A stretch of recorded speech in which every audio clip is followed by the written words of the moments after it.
Hi hello welcome to post 360. నేను మీ మురళీ రాపల్లి. మీరు చిరంజీవి గారి కొడుకు నటించినటువంటి చిరుత మూవీ చూసారా? చూస్తే నేను చెప్పే స్టోరీ మీకు అర్థమైంది. చూడకపోతే ఒకసారి చూడండి, కంపల్సరీగా సేమ్ సీన్స్ ఇప్పుడు నేను చెప్పే స్టోరీలో కూడా ఉంటాయి. అంటే సినిమా స్టోరీ మాత్రం కాదు బ్రదర్, ఇది రియల్ స్టోరీ. గౌరవనీయులైనటువంటి ముఖ్యమంత్రి నారా చంద్రబాబు నాయుడు గారు, ఏందో మరి నాకు అర్థం కాదు, ఆయన చూస్తే చాలా ప్రేమేస్తుంది నాకు. అసలు ఎంత ప్రేమ ఉంటుందంటే అంత ప్రేమగా ఉంటుంది. నారా చంద్రబాబు నాయుడు గారు ఈ మధ్య ఒక పెద్ద పని చేశారు. అది తెలిస్తే మీరు హవాక్ అయిపోతారంట. హవాక్ ఏందన్నా అంత హవాక్ అయిపోయిందంటే, ఆయన వర్షంలో నడుచుకుంటూ వెళుతూ గొడుగు పట్టుకున్నాడంట. అర్థమైందా? గొడుగు పట్టుకున్నాడంట ఆయన. అది పెద్ద విషయం. బాబోయ్, గొడుగు పట్టుకున్నారా? ఏది వర్షంలో నడుచుకుంటూ వెళ్తూ తడవకుండా తన గొడుగు తానే పట్టుకున్నాడు. ఏందన్నా ఇది? కామెడీలు చేస్తున్నారా మాతోటి? మాకేం అర్థం కావట్లేదు అసలు ఏం జరుగుతుందో. అంటే గొడుగు పట్టుకోవడం కూడా న్యూసా? అసలు గొడుగు పట్టుకోవడం అంత గొప్ప? అంటే ఎవడి గొడుగు వాడు పట్టుకోలేడా? ఒకడు పట్టుకుంటేనే సీఎం చంద్రబాబు నాయుడు గారు ఏందన్నా ఈ కామెడీలో అంటే, ఏదైతే Telugu Desam party official Twitter handle ఉందో దాంట్లో పెట్టారు అబ్బాయి వార్త. ఏంటి? ఎండైనా వానైనా దర్శకుడి ముందడుగు తానే పట్టాడు గొడుగు. కవిత్వం. ఎండైనా వానైనా దర్శకుడి ముందడుగు తానే పట్టాడు గొడుగు.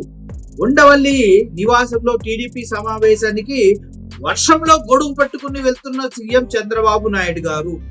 చాలా పెద్ద విషయం అన్న, చాలా పెద్ద విషయం. గొడుగు పడతాం చంద్రబాబు నాయుడు గారు బాగొచ్చు. ఏ ఎండకి ఆ గొడుగు పడతంలో ఆయన నేర్పరి, అంతకు మించి అనే విషయం కూడా అందరికి తెలుసు. లేకపోతే తన 40 ఏళ్ల రాజకీయ జీవితంలో సొంతగా పోటీ చేసి ఒక్కసారి కూడా అధికారంలోకి రావడం చేతగాక వచ్చిన పార్టీ కల్లా గొడుగు పట్టి, లేదంటే ఈయన గొడుగు తీసుకుని వెళ్ళి వాళ్ళ పంచన చేరిన వ్యక్తి చంద్రబాబు నాయుడు అంటూ చెప్తూ ఉన్నారన్న. చంద్రబాబు నాయుడు గారు గొడుగు పట్టారు. దర్శకుడు గొడుగు పట్టాడు ముందడుగా. సార్, ఆయన గొడుగు పడితేనే ఎట్లున్నారు, ఇంట్లో ఏమేం చేస్తాడో మరి దాన్ని చూసి చంద్రబాబు నాయుడు గారు అన్ని చెప్తారేమో నాకు తెలిసి. అంటే చంద్రబాబు నాయుడు గారు వాష్రూమ్కి వెళ్ళారు, అబ్బో. చంద్రబాబు నాయుడు గారు ఆమ్ తిన్నారు, అబ్బో. చంద్రబాబు నాయుడు గారు ఆయన సొంత చేతితో బ్రష్ చేసుకున్నాడు, అబ్బో. చంద్రబాబు నాయుడు గారు సోప్ పెట్టి స్నానం చేశారు, అబ్బో అని చెప్తారా ఏంటి సార్? నాకు అర్థం కాదు. అసలు తెలుగుదేశం అఫీషియల్ ట్విట్టర్ హ్యాండిల్ దేనికి వాడాలో కూడా మీకు తెలియదా? సేమ్ సీను ఇందాక చెప్పాను కదా, చిరంజీవి గారి కొడుకు నటించే సినిమా చిరుతలో, సార్ పాప నుంచుంది సార్, పాప అలా నుంచుంటే అని చెప్తా ఉంటాడు.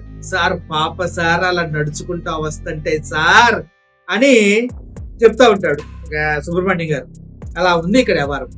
నిజం చెప్పాలంటే గొడుగులు పట్టుకోవడం చంద్రబాబు నాయుడు కొత్త కాదు. అది ఏ ఎండగా గొడుగు పడతాం కూడా కొత్త కాదు.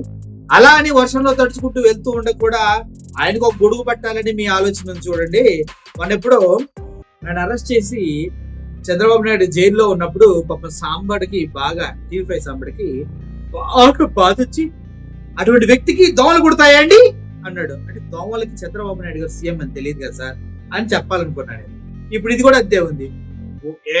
ఎండైనా వానైనా దర్శకుడి ముందడుగు తానే పట్టాడు గొడుగు, పడితే పోతుంది పిడుగు అనాలనుంది. మోడీ కాదు, ట్రంప్ కాదు, ఒబామా కాదు, ఎవడైనా వర్షంలో గొడుగు పట్టుకోవాల్సిందే, తడవకుండా వెళ్ళవలసిందే. దాన్ని కూడా ట్విట్టర్ హ్యాండిల్లో ప్రత్యేకంగా పెట్టేస్తుందంటే మిమ్మల్ని ఏమన్నాలో నాకు అర్థం. సో అర్థమైంది కదా ఈ గొడుగు ఏ ఎండగా గొడుగు కదా. Thank you for watching this video. Sir గొడుగు పట్టుకుని వాళ్ళు నడిచొస్తుంటే చంద్రబాబు నాయుడు గారు మామూలుగా లేదు సార్, అదిరిపోయింది. అంతే కదా. Thank you for watching this video. Murali signing off. Thank you so much.